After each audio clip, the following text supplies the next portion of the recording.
खुलुमबाय स्टुडिअ दं आङो राकेश रामसियार बे समाव बिटिआरनि मावफुं सोद्रोमा रनजित बसुमतारी बिथाङा गोख्रों फिनजाथाय होदों बिपिएफ राजखान्थि हानजाखौ खौरांगिरिया सोंदोंमोन जे बे समाव इउपिपिएल राजखान्थि हानजानि गोबां दैदेनगिरिफोरा जेसेबाङानो गिदिर जायाथों मानो बिथांमोना बाला सायावसो दङ होननानै बाथ्रा बुंथिदोंमोन थामहिनबा सोंथि खालामदोंमोन बिटिआरनि मावफुं सोद्रोमा रनजित बसुमतारी बिथांखौ आरो बे सोंनायाव बिथां रनजित बसुमतारी बिथाङा फिननाय होदों जे बे समाव बिपिएफ राजखान्थि हानजायासो बाला सायाव न' लुयो होननानै बाथ्रा बुंथिदों आरो बे समाव इउपिपिएल राजखान्थि हानजाया बे समाव अन्थाइ सायावसो न' लुयो होननानै बाथ्रा बुंथिदों आरो जायनि थाखायनो गोबां लोब लोब रायजो राजाफोरा बे समाव इउपिपिएल फारसे फैगासिनो दं होननानै गोख्रों राजखान्थियारि बेफ्रुसार बाथ्रा बुंथिदों बिथां रनजित बसुमतारी बिथाङा हाग्रामा बायदि जोङो बालानि न'आव बालायाव न' लुग्रा नङा जों अन्थाइयावसो न' लुयो आरो बिथाङा बुंथिदों जे बे समाव बिपिएफ राजखान्थि हानजानि गाहाय हाग्रामा महिलारी बिथाङा बे समाव गुबुन राजखान्थि हानजा नेशनेल लेभेलनि राजखान्थि हानजाजों बिथाङा सावरायगासिनो दङ आरो बे सावरायनायाव मोनसे रोखा जादों दि बे समाव बिपिएफ राजखान्थि हानजाखौ फोजोबसिगोन थामहिनबा बे समाव बिथाङा गाव हाबगोन ना बिपिएफ राजखान्थि हानजानि गासैबो दैदेनगिरिखौ लानानै बे राजखान्थि हानजायाव नेशनेल लेभेलनि राजखान्थि हानजायाव हाबगोन बे रोखा जाथ'वाखै नाथाय बे समाव बिथाङा सावरायनाय हाबाफारिखौ लांबाय दं होननानै बाथ्रा बुंथिदों बिटिआरनि मावफुं सोद्रोमा रनजित बसुमतारी बिथाङा थारैनो रायखांनांगोन जे बे समाव इउपिपिएल राजखान्थि हानजाया गोख्रोंनिफ्राय गोख्रों 14 नं सिरां दुवाराव जानायखौ बे समाव नुनो मोनदों थारैनो मख'नांगोन जे बे समाव 14 नं सिरां दुवार बियाबाव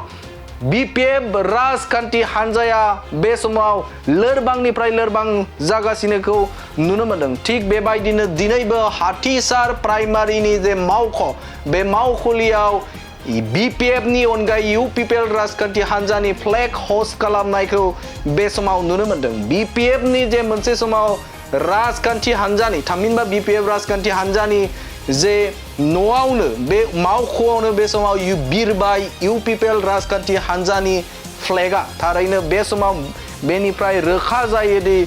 बिपिएफ राजखान्थि हानजाया 14 नं सिरां दुवार बियाबाव लोरबां जाबाय थारैनो बे समाव मोनसे बाथ्राखौ जों रोखा बुंनांगोन जे बिपिएफ राजखान्थि हानजानि गाहाय हाग्रामा महिलारी बिथाङा सावरायमारदों नामा गुबुन मोनसे राजखान्थि हानजाजों थामहिनबा नेशनेल लेभेलनि मिरुनि जे गिदिर राजखान्थि हानजाजों बिथाङा सावरायमारदों नामा आरो जुदि सावरायदोंबा बिथाङा गावनि बिपिएफ राजखान्थि हानजाखौ बे समाव बेजों मार्च आप खालामसिगोन नामा बे मोनसे गिदिर सोंथि आरो हाग्रामा महिलारिया बे समाव गुबुन मोनसे मिरुनि राजखान्थि हानजायाव हाबहैगोन नामा बे मोनसे गिदिर सोंथि जानानै थाबाय नाथाय बे समाव बिटिआरनि मावफुं सोद्रोमा रनजित बसुमतारी बुंनाय जे बाथ्रा बे बाथ्राखौ नोंथांमोननि गेजेराव बे समाव होनि हाग्रामा बायदि जोङो बालायाव न' लुग्रा नङा जों अन्थाइयावसो न' लुयो गतिके जोंहा मोनसे एक्सपिरियेन्स दङ हाग्रामाया जानो थांगासिनो दङ आं दाखालिबो बुंखांखाबाय बावैसो बिथाङा मोनसे राष्ट्रीय दलजों मिटिं जाबावदों एलायन्स थागोन ना बै दलावहाय हाबजोबहैगोन गतिके बेखौ मिथिखानानै जोंनि बर'लेण्डनि रायजो राजाफ्रा एसेबां जाम्बा नंला जाय मानसिया बालाबारियाव न' लुयो बालाबारि हायाव न' लुयो बेफोरबायदि पार्टिनि न'आवहाय रावबो रायजो राजाया थाया दिनै अन्थाइनि सायाव न' लुग्रा प्रमद बर'नि इउपिपिएल दोलोआव बयबो ज' जाजाय फैदों आरो लैहोर लैहोर फैनानै हारि सिबिनो थाखाय खामानि मावो